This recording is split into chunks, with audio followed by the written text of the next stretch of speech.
Assalamualaikum warahmatullahi wabarakatuh, kawan-kawan peserta SKB Kemenak, dan mudah-mudahan kawan-kawan tetap sehat walafiat semuanya. Dan tentunya pada ujian yang terakhir ini berusahalah kawan-kawan untuk mendapatkan poin yang maksimal.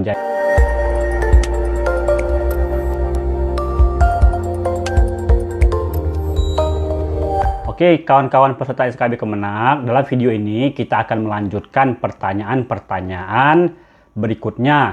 Pertanyaan ke-11. Kitab suci saya lebih benar dari kitab suci manapun.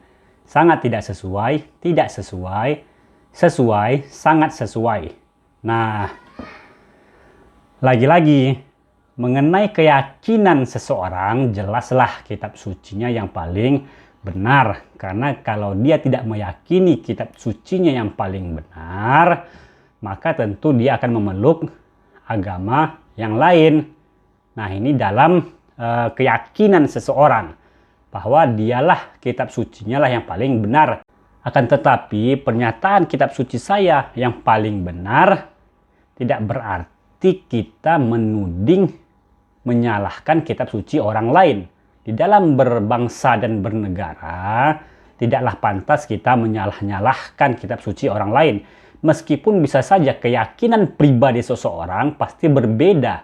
Namun dalam kehidupan berbangsa dan bernegara, tidaklah boleh kita menyalahkan atau merendahkan kitab suci orang lain. Nah, jadi dalam hal ini, kalau kita lihat dalam sudut pandang keyakinan seseorang, kitab suci saya lebih benar dari kitab suci manapun, maka pernyataan ini adalah positif. Hanya saja yang tidak dibolehkan itu adalah kita merendahkan kitab suci orang lain. Nah, jadi dari sudut pandang ini, pernyataan ini bisa kita katakan positif. Nah, positifnya apakah itu sangat sesuai atau sesuai?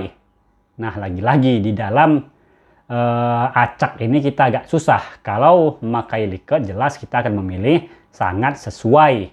Nah, apakah positifnya itu sesuai atau sangat sesuai? Terserah kepada kawan-kawan. Yang membingungkan sebagian orang, kalau dipilihnya sangat sesuai, kok terasa gimana begitu? Kok terasa keras? Nah, jadi itu yang membingungkan kawan-kawan sehingga banyak juga memilih, ya sudahlah sesuai sajalah begitu.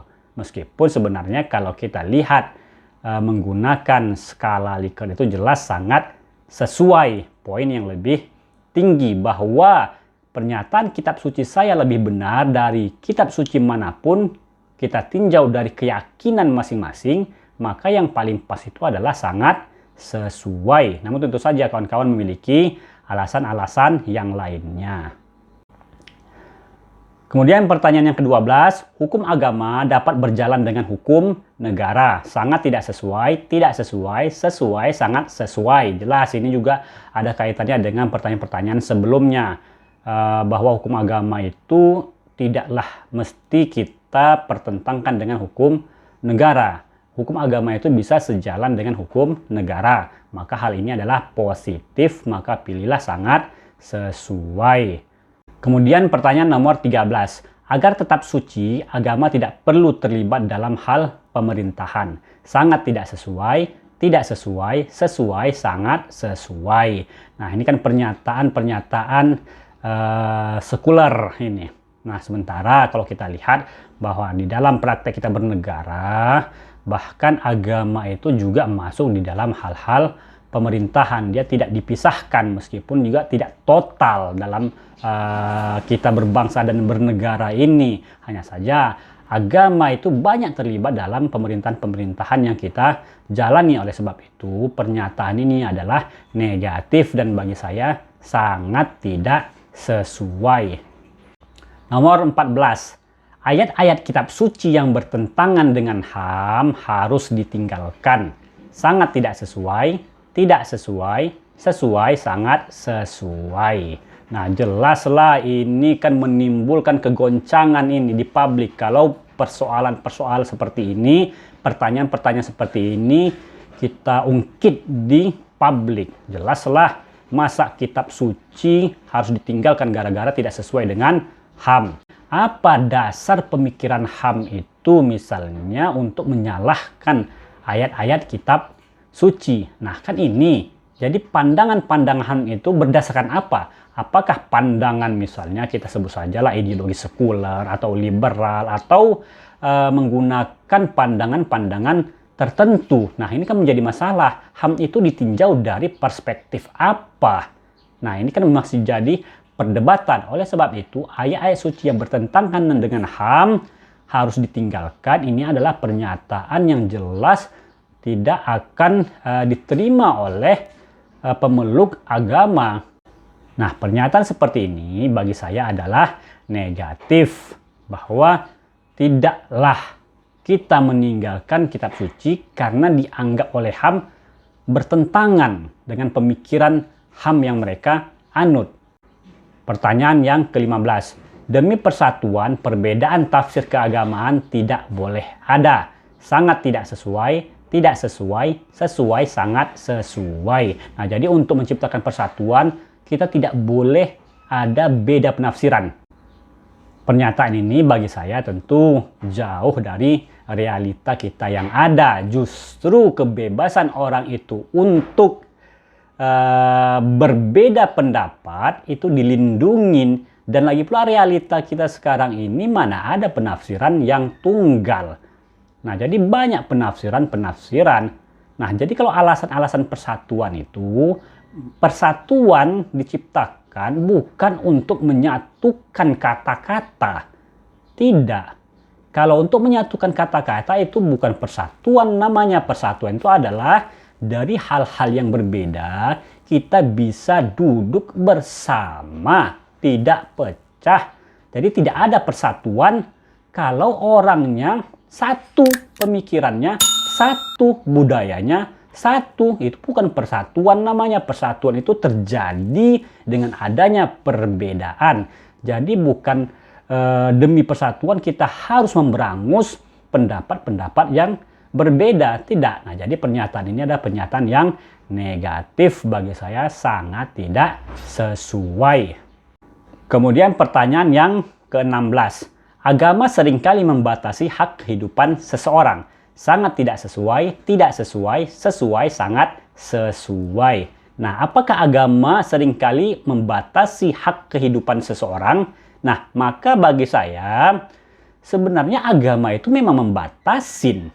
Selain dia memberikan motivasi-motivasi yang baik, agama itu memang membatasi. Sama halnya juga dengan undang-undang. Kalau kita tidak mau agama itu membatasi, berarti kan sama juga kita tidak mau dengan adanya undang-undang. Kita tidak mau dengan adanya peraturan-peraturan. Kita tidak mau adanya pasal-pasal. Kita tidak mau adanya konstitusi-konstitusi. Maka semua ini, undang-undang maupun agama, itu membatasi. Nah, apa yang dibatasi? Itu persoalan lain. Itu akan panjang nanti ceritanya. Nah, jadi pernyataan agama seringkali membatasi hak kehidupan seseorang, sebenarnya ada positifnya, namun terkadang yang membingungkan kita seringkalinya ini. Nah, makna seringkali ini apa? Nah, jadi kalau bagi saya itu sebenarnya kalau dalam konteks kita keilmuan, memang positif bahwa agama itu membatasin orang untuk misalnya berbuat menyimpang, kemudian berbuat korupsi, dan tindakan-tindakan yang tidak baik lainnya. Nah, jadi memang membatasin itu namanya kan. Nah, jadi pernyataan ini positif. Apakah sesuai atau sangat sesuai? Nah, kawan-kawan silahkan memilih masing-masing. Pertanyaan ke-17.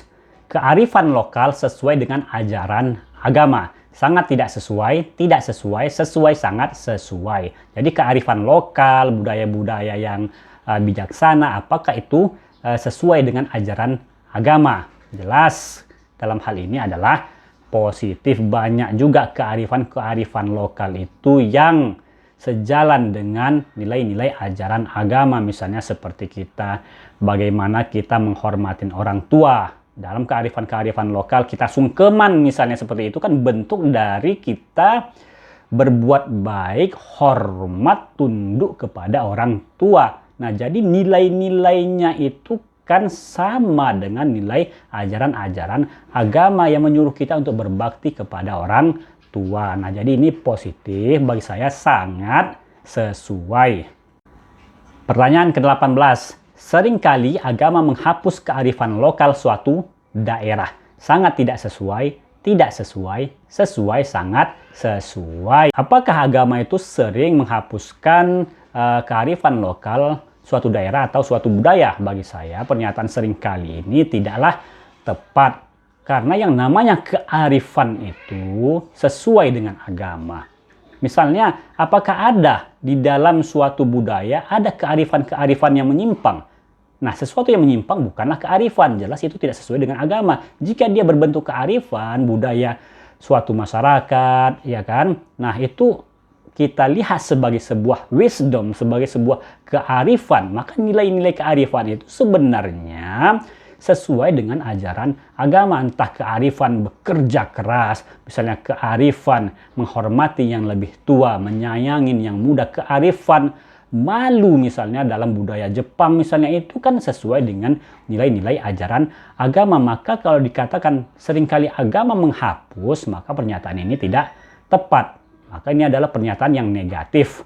Bagi saya sangat tidak sesuai. Pertanyaan yang ke-19.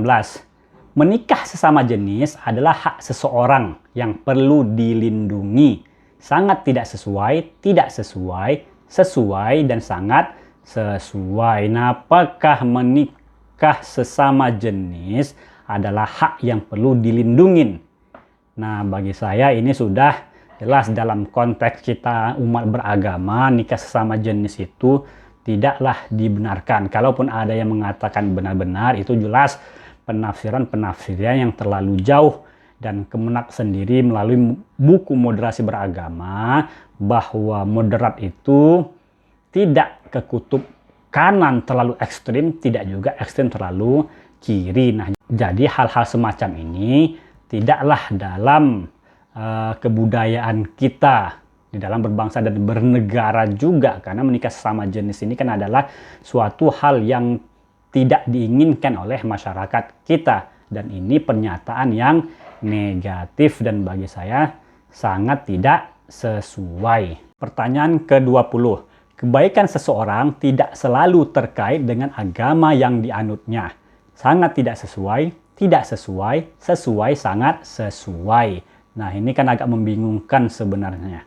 Nah, sebagaimana yang kita tahu bahwa agama itu mengajarkan kebajikan. Jadi semakin orang beragama, maka dia haruslah semakin baik. Kan begitu dia. Nah, apakah ketika seseorang melakukan kebajikan itu terkait dengan agamanya?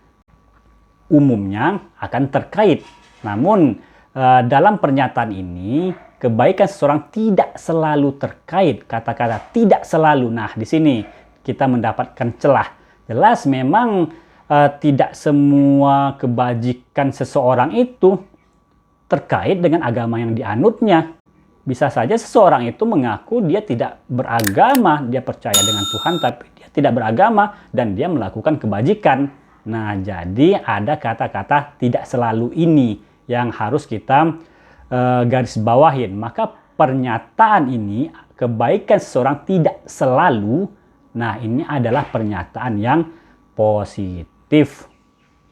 Kenapa positif? Kenapa positif? Ya, dari kata-kata tidak selalu tadi, ada di belahan bumi mana, ya kan, orang tidak mengaku beragama, tapi dia berbuat kebajikan. Tapi bukan berarti kita menyatakan kebaikan itu tidak berkorelasi dengan agama yang dianut, tidak.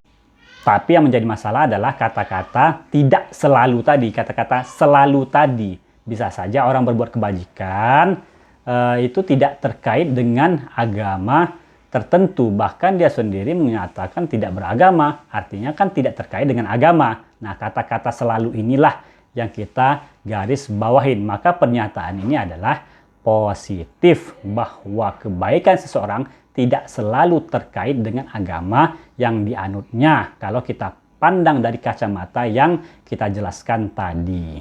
Oke kawan-kawan, kita akan lanjutkan pertanyaan-pertanyaannya dalam video-video berikutnya.